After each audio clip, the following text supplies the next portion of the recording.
Friends, आप सभी का स्वागत है अपने चैनल खुरेजी एमएस कोचिंग में। तो यहाँ पर आपका कक्षा 7 का सामाजिक विज्ञान का पार्ट 1 और पार्ट 2 आपने यहाँ पर कंप्लीट कर लिया है, सामाजिक एवं राजनीतिक जीवन वाले यानी दूसरे चैप्टर का।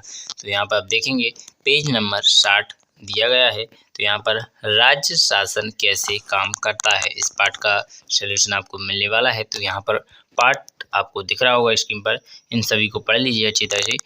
तो चलिए बिना टाइम खाए मैं डायरेक्ट आपको क्वेश्चनों के आंसर प्रोवाइड कर देता हूं। तो यहाँ पर सबसे पहले आपके वस्तुनिष्ठ क्वेश्चन पूछे जाएंगे 3। तो पहला क्वेश्चन आपसे पूछा गया है, विधायकों द्वारा कानून निर्माण संबंधित विषयों पर चर्चा के लिए उपयुक्त स्थान है, तो विधानसभा है। इसके बाद दूसरा क्वेश्चन पूछा गया है, राज्य में मुख्यमंत्री की नियुक्ति की जाती है, तो राज्यपाल द्वारा की जाती है। इसके बाद तीसरा क्वेश्चन दिया गया है, विधानसभा के सदस्य कहलाते हैं, तो यहाँ पर विधायक को विधानसभा के सदस्य कहते हैं। इसके बाद क्वेश्चन नंबर 4 आता है आपकी स्क्रीन पर, विधायक किसे कहा जाता है, विधायक किसे कहा जाता है, विधानसभा के सदस्य को विधायक कहा जाता है। विधायक क्षेत्र की जनता द्वारा चुना जाता है, चुना हुआ एक प्रतिनिधि होता है जो विधानसभा में उस क्षेत्र का प्रतिनिधित्व करता है। इसके बाद क्वेश्चन नंबर 5 देखेंगे, विधायक यानी एमएलए का चुनाव किसके द्वारा किया जाता है, तो विधायक एमएलए का चुनाव आम जनता द्वारा किया जाता है।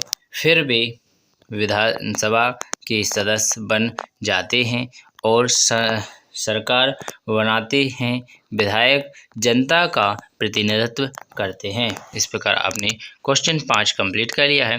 इसके बाद देखेंगे क्वेश्चन नंबर 6, तो निर्वाचन क्षेत्र से क्या आशय है, निर्वाचन क्षेत्र किसी क्षेत्र के चुनाव में एक सीट निर्वाचित करने वाली क्षेत्र इकाई होती है।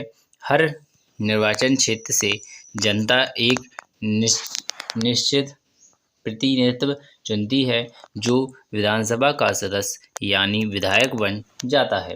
तो क्वेश्चन नंबर 7 देखेंगे, एक विधायक मंत्री या मुख्यमंत्री कैसे बनते हैं, प्रतिक्रिया लिखिए। विधानसभा चुनाव में आम जनता द्वारा विधायक का चुनाव किया जाता है। बहुमत प्राप्त दल के सभी विधायक मिलकर मुख्यमंत्री का चुनाव करते हैं। इसके बाद मुख्यमंत्री मंत्रियों का चयन करता है। चुनाव के बाद राज्य का राज्यपाल मुख्यमंत्री और अन्य मंत्रियों की नियुक्ति करता है। तो इस प्रकार आप पूरा कंप्लीट समझ गए होंगे। इसके बाद क्वेश्चन नंबर 7 के बाद क्वेश्चन नंबर 8 आएगा आपकी स्क्रीन पर। चलिए इसे भी देख लेते हैं।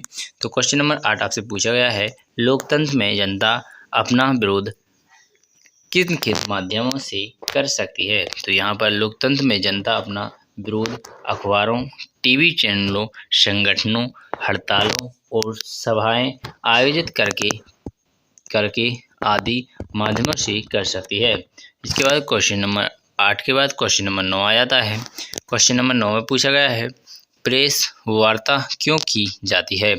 यहाँ पर प्रेस वार्ता का मुख्य उद्देश्य सरकार के किसी विभाग द्वारा जो भी नीतियाँ या निर्णय लागू किए जा रहे हैं उन नीतियों और निर्णय के बारे में आम जनता को जानकारी देना होता है। प्रेस वार्ता में सरकार अपनी कार्यनीति की जानकारियां अखबार, टेलीविज़न के माध्यम से जनता तक पहुंचाते हैं। तो इस प्रकार आपने क्वेश्चन 9 कंप्लीट कर लिया है। अब देखेंगे क्वेश्चन नंबर 10, बहुमत से क्या आशय है, जिस राजनीतिक दल के विधायक आधे से अधिक निर्वाचन क्षेत्रों में जीत जाते हैं, राज्य में उस दल को बहुमत में माना जाता है, जिसे बहुमत कहा जाता है। इसके बाद राज्य में किसी भी विषय पर कानून बनाने का कार्य किसके द्वारा किया जाता है, राज्य में किसी भी विषय पर कानून बनाने का कार्य राज्य की विधायिका द्वारा किया जाता है। तो इस प्रकार आपने क्वेश्चन 11 कंप्लीट कर लिया है।